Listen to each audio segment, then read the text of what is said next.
Welcome dear students, online classes में आपका स्वागत है। आज मैं अंग्रेजी क्लास के साथ और हमारा एक टॉपिक जो कंप्लीट हो गया था शॉर्ट कंपोजिशन से एडवर्टाइजमेंट राइटिंग, तो आज जो है मैं आपको दूसरा टॉपिक जो है वो पढ़ाने जा रहा हूँ और ये लॉन्ग कंपोजिशन का टॉपिक है स्पीच राइटिंग। इसकी वर्ड लिमिट है 100 वर्ड्स और इसके लिए मार्क्स हैं 7। इसके साथ एक ऑप्शन आता है और वो आता है आर्टिकल। तो पहले हम स्पीच की बात करेंगे, आर्टिकल की बाद में बात करेंगे।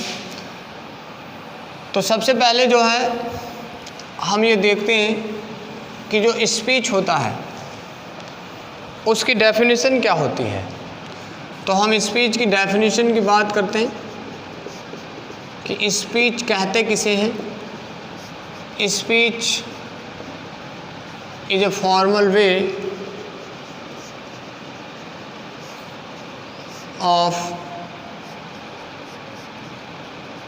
Talking to a group of people. तो ये इसकी डेफिनेशन होती है। हिंदी में से क्या कहते हैं, ध्यान से सुनिए कि स्पीच जिसे हम भाषण कहते हैं वो एक समूह के लोगों से वार्तालाप करने का एक औपचारिक तरीका होता है, फॉर्मल वे। इस पर हमें ध्यान देना है। जब ये फॉर्मल वे है यानी कि औपचारिक तरीका है तो इसके साथ कुछ औपचारिकताएं भी जुड़ी होती हैं और वो औपचारिकताएं ज़रूरी होती हैं। तो सबसे पहले हम बात करेंगे अब कि स्पीच के पार्ट्स क्या क्या होते हैं। आज की वीडियो में मैं आपको पहले स्पीच के पार्ट्स बताऊंगा, उसके बाद मैं आपको स्पीच का फॉर्मेट बताऊंगा और फिर हम स्पीच लेखन के कुछ एग्जाम्पल्स देखेंगे। तो अब हमारा हेडिंग हो गया पार्ट्स ऑफ स्पीच। स्पीच के भाग, जैसे हम लेटर राइटिंग पढ़ते हैं तो हम लेटर के भाग पढ़ते हैं। अब हम स्पीच राइटिंग पढ़ रहे हैं तो हम स्पीच के पार्ट्स पढ़ेंगे। तो स्पीच के पार्ट्स होते हैं, पहला पार्ट्स, क्योंकि ये फॉर्मल तरीका है तो इसके साथ फॉर्मेलिटी जो है वो जुड़ी होती है। तो पहला पार्ट है इसका टाइटल। सबसे पहले जो हमारा स्पीच है हम पेज के ऊपर ही ऊपर उसका टाइटल लिखेंगे और वो टाइटल हम लिखेंगे कैपिटल लेटर्स में।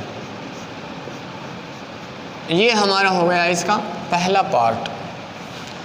दूसरा जो पार्ट है हमारा स्पीच का वो है एड्रेस, संबोधन।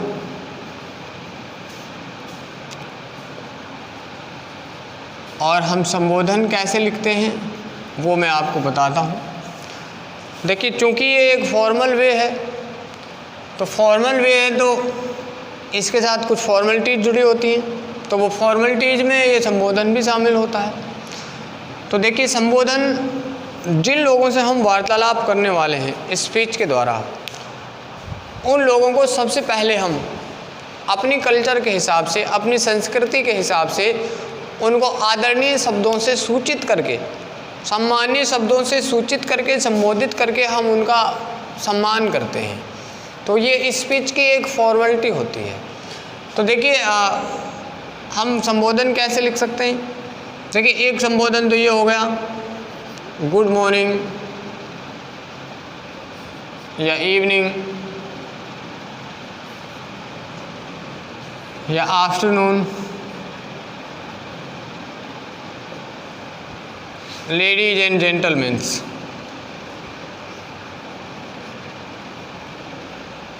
Ladies and gentleman.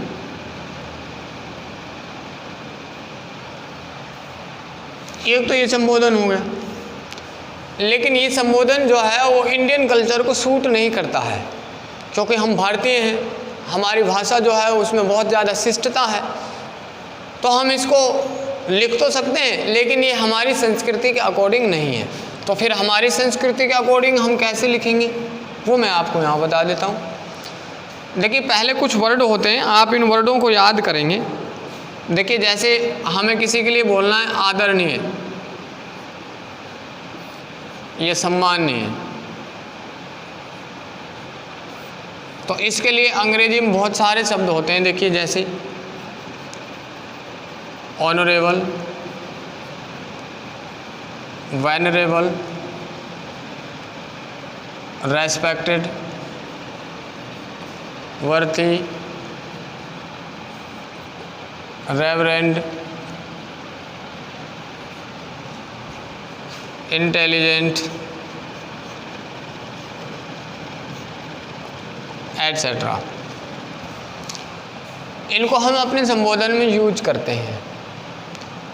और इस स्पीच के साथ एक फॉर्मेलिटी ये भी जुड़ी होती है कि जब हम स्पीच का आयोजन करते हैं या स्पीच हम बोलते हैं या हम कोई सभा करते हैं, कोई समारोह करते हैं, तो हमारे यहाँ ये परंपरा रहती है कि एक व्यक्ति जो है, जो वरिष्ठ होता है, जो सम्माननीय होता है, जिसे हमें सम्मान देना है, उसे हम उस कार्यक्रम का, उस समारोह का अध्यक्ष बना देते हैं, जिसे इंग्लिश में कहते हैं चेयरपर्सन। कई कार्यक्रम हमारे यहाँ ऐसे होते हैं जिसमें हम एक व्यक्ति को चीफ गेस्ट के रूप में भी आमंत्रित करते हैं। हमारे यहाँ पे विशिष्ट अतिथि भी कई बार हमारे कार्यक्रम में होता है, उसे हम डिस्टिंग्विश्ड गेस्ट बोल देते हैं। हमारे कार्यक्रम में हमारे प्रिंसिपल विद्यालय के, क्योंकि हम विद्यार्थी हैं, हमारे लिए जो क्वेश्चन आएगा वो स्कूल से रिलेटेड ही आएगा, स्कूल से रिलेटेड स्पीच लिखना ही हमसे लिखवाया जाएगा। तो हमारे यहाँ प्रिंसिपल भी हो सकता है, हमारे यहाँ हमारे समारोह में टीचर्स भी हो सकते हैं, अदर गेस्ट भी हो सकते हैं, और हमारे स्टूडेंट्स भी हो सकते हैं।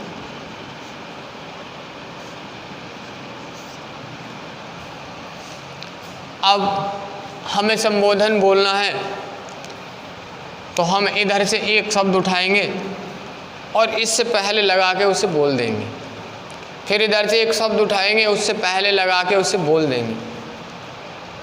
इस तरीके से हम अपना संबोधन बोलते जाएंगे।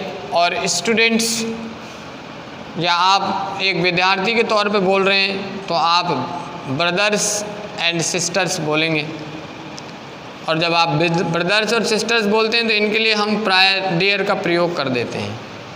डियर स्टूडेंट्स अगर हम टीचर के रूप में बोल रहे हैं, अगर हम एक स्टूडेंट के रूप में बोल रहे हैं तो डियर ब्रदर्स एंड सिस्टर्स। तो ये हमारा जो है इस प्रकार से संबोधन लिख जाएगा। अभी मैं आपको फॉर्मेट में लिख के बताऊंगा कैसे लिखना है। पहले हम परिचय कर रहे हैं इसके पार्ट्सों से। इसके साथ मैंने आपको बताया ऐसे भी लिख सकते हैं, और ये हमारी भारतीय परंपराएं हैं जिनके अकॉर्डिंग हमें अपना संबोधन लिखना है। और उसके साथ हम सबको गुड मॉर्निंग, गुड इवनिंग, सुप्रभात, ये सब जो है समय के अकॉर्डिंग कि सुबह का समय, शाम का समय या आफ्टरनून का समय है, वो भी इसके साथ लिख देंगे। तो ये हमारा संबोधन लिख जाएगा। देखिए ये बहुत आसान टॉपिक है, बहुत आसानी से आपको समझ में आएगा, बहुत अच्छे से आपको देखना है, समझना है। एक बार समझ लेंगे तो ये आप इसको कभी भूलेंगे नहीं फिर कि संबोधन लिखना है। इनमें से जो अतिथि वहाँ मौजूद है उसके नाम से पहले एक आदरणीय सम्माननीय वाला शब्द जोड़िए और उनको लिखते हुए जाइए, और जब वो लिख जाएं कॉमा लगा के अपना पैराग्राफ चेंज करिए और good morning, good evening, good afternoon ये लिख दीजिए। Good evening, good morning, good afternoon को आप पहले शुरुआत में भी लिख सकते हैं। तो ये हमारा हो गया दूसरा पार्ट जिसे हम कहते हैं संबोधन। एक बार आप इसका स्क्रीनशॉट लेके रख लें, क्योंकि अब मैं आपको तीसरा पार्ट बताऊंगा। हो गया होगा?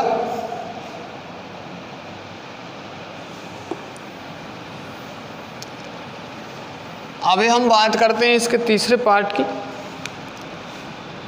अब हमारा जो स्पीच का तीसरा पार्ट होता है वो है इंट्रोडक्शन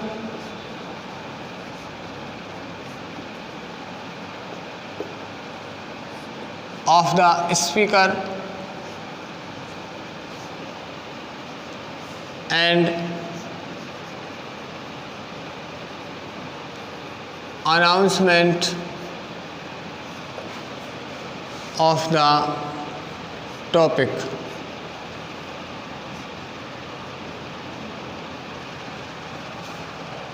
हिंदी में देखेंगे वक्ता का परिचय तथा भाषण के विषय की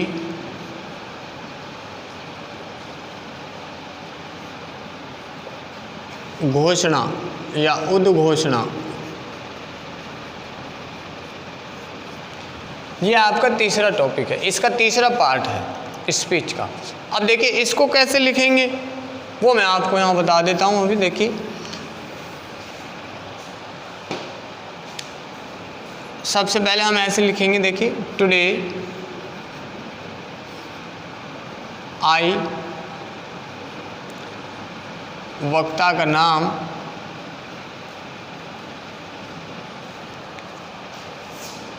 ऑफ, कक्षा लिख देंगे वक्ता की अगर आवश्यकता होगी तो, फ्रॉम, विद्यालय का नाम यदि आवश्यक होगा तो, अगर आवश्यक नहीं होगा तो नहीं लिखेंगे। एक तो ऐसे लिख सकते हैं एम स्टैंडिंग बिफोर यू, और इस तरह से भी लिख सकते हैं stand before you to express my views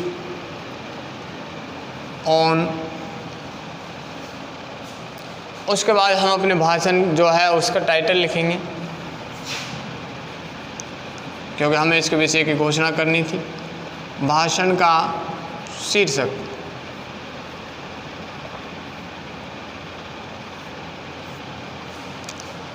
तो इस तरीके से हम अपना तीसरा पार्ट जो है वो स्पीच का लिखेंगे, जिसमें वक्ता का इंट्रोडक्शन हो गया क्योंकि वो विद्यार्थी है तो कक्षा होगी उसके नाम के साथ, और स्कूल का नाम भी होगा। अगर आवश्यक होगा तो लिखेंगे, नहीं होगा तो नहीं लिखेंगे।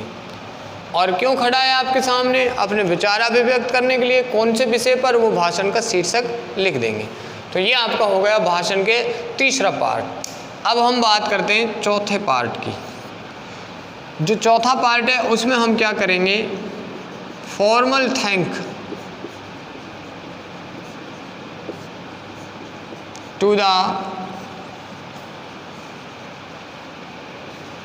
ऑर्गेनाइजर,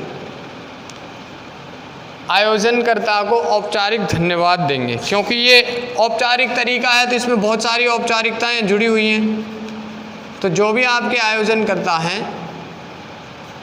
आयोजनकर्ता को औपचारिक धन्यवाद।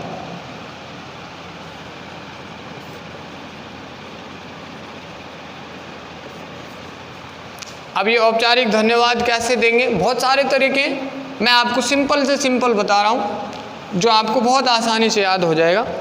तो कैसे लिखेंगे आप इस पार्ट में, देखिए लिखेंगे first of all I would like to thank the organiser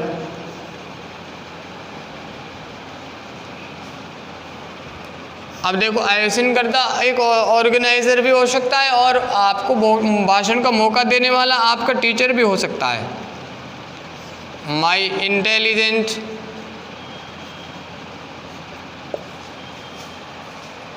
teachers for giving me a chance to address you.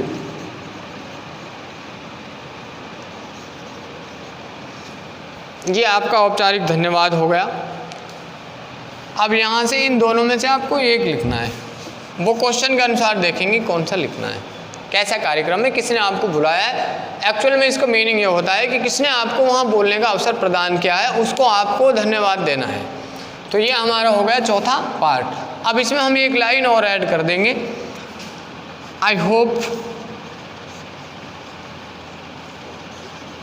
You will listen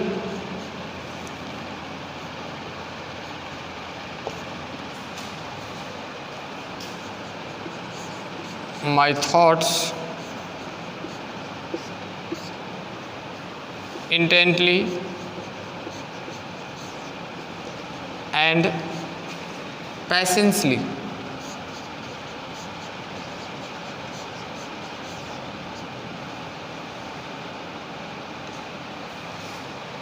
इस लाइन को और इसके साथ ऐड कर देंगे तो हमारा जो है वो चौथा पार्ट जो है स्पीच का वो कंप्लीट हो जाएगा।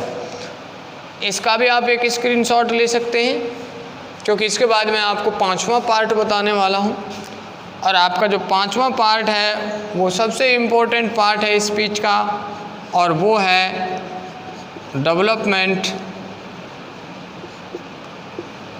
Of the speech.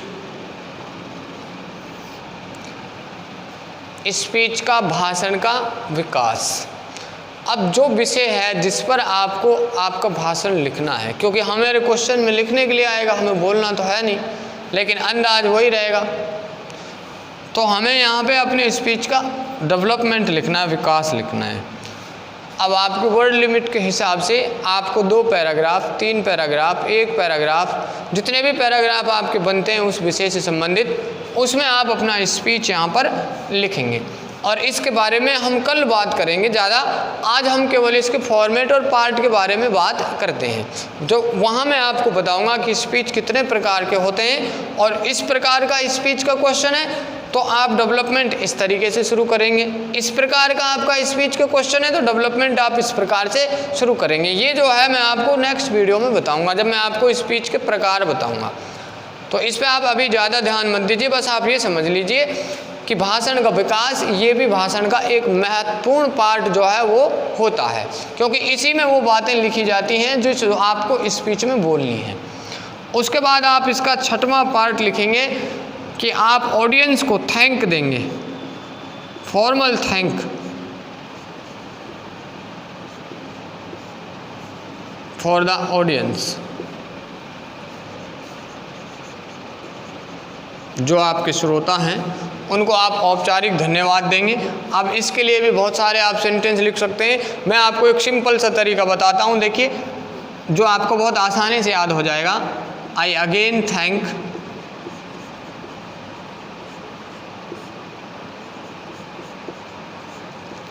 All of you for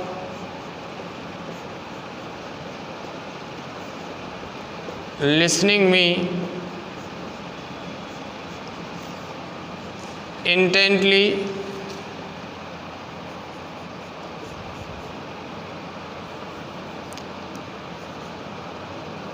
consuming your valuable time.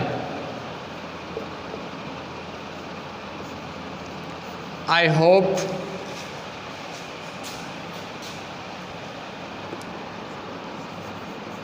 my words were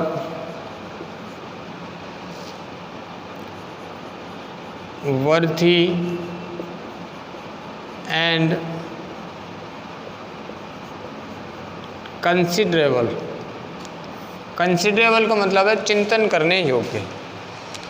ये आपका हो गया formal thank for the audience. और लास्ट में हम लिखेंगे इसका एंड, और एंड में आपको कुछ नहीं करना, आपको लिख देना है थैंक यू। और ये आपके 7 पार्ट्स जो हैं वो एक स्पीच के अंदर होने चाहिए। जब आप ये सारे पार्ट्स उसमें लिखेंगे तो अब आपका स्पीच जो है वो कंप्लीट माना जाएगा और आपको अच्छे मार्क्स मिल सकते हैं। अभी आप इसका स्क्रीनशॉट लेके रखें और अगले भाग में मैं आपको इसका फॉर्मेट बताऊंगा कि स्पीच को आप एक फॉर्मेट से कैसे लिख सकते हैं।